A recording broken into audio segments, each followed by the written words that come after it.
अपनी बाता चैनल में आपका स्वागत है। आज मैं आपके सामने एक और शिक्षाप्रद कहानी लेकर प्रस्तुत हुआ हूँ। कहानी का शीर्षक है गणित की कहानी। मैं आशा करता हूँ मेरी कहानी आपको पसंद आएगी। मेरे चैनल को सब्सक्राइब करें। राजेश को कहानियाँ सुनने का बहुत शौक था। रोज जब तक उसे एक गिलास दूध पीने को न मिले और एक कहानी सुनने को न मिले तब तक उसे नींद तो दूर उबासी तक नहीं आती थी। पढ़ाई लिखाई की तरफ राजेश का ध्यान कुछ कम ही था। दिन भर खेलना कूदना, शाम को थोड़ा बहुत स्कूल का काम कर लेना या फिर किताब लेकर पढ़ लेना। लिख कर याद नहीं करता था, बस बोल बोल कर रट लेता था। यहाँ तक कि गणित के सवाल भी रट लेता था। उसकी इस आदत से राजेश की माँ दुखी थी। लड़का ठीक से लिखे पढ़ेगा नहीं तो होशियार कैसे बनेगा, और जो होशियार न बना तो अफसर कैसे बनेगा। राजेश के पापा को जब ये बात पता लगी तो वे बोले, कल से राजेश को कहानी मैं सुनाऊंगा। और जब राजेश को ये बात पता लगी तो वो बहुत खुश हुआ। कारण ये कि माँ और दादी माँ की तो सारी कहानियाँ वो सुन ही चुका था। उनके पास रोज रोज नई कहानियाँ कहाँ से आती। राजेश ने सोचा, पापा से नई कहानियाँ सुनने को मिलेगी, मजा आएगा।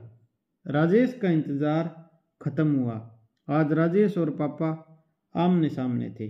पापा ने कहा, मैं तुझे कहानी तो जरूर सुनाऊंगा, लेकिन कहानी सुनने से पहले तुझे अपनी किताब पढ़कर मुझे सुनानी होगी।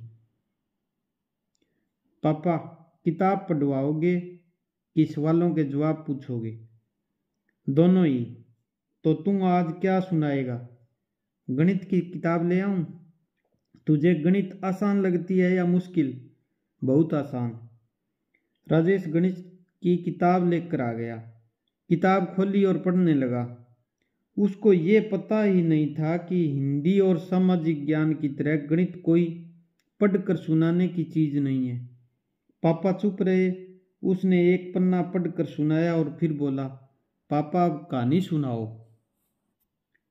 पापा बोले, ले सुन। क प्लस है प्लस आ प्लस न प्लस ई।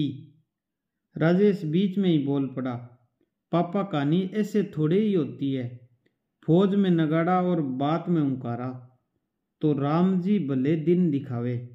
एक था राजा, ऐसे चालू करो कहानी। ना, गणित की कहानी तो प्लस माइनस गुणा और भाग से ही चालू होती है। मैं तो ऐसे नहीं मानता। आप कहानी सुनाओ बस।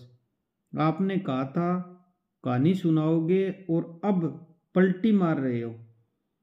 तूने भी तो किताब पढ़कर सुनाने की बात कही थी, तो सुना तो दी। गणित पढ़कर सुनाने की चीज नहीं है। पढ़ने से गणित नहीं आती, लगातार मेहनत करनी पड़ती है। तुझे अगर कहानी सुननी है तो जा स्लेट और बस्ता लेकर आ, 2-4 सवाल हल करके दिखा। पापा ने सवाल समझाए तो राजेश को अक्ल आ गई। वो पापा की बात समझ गया और गणित की कहानी भी समझ गया। धन्यवाद।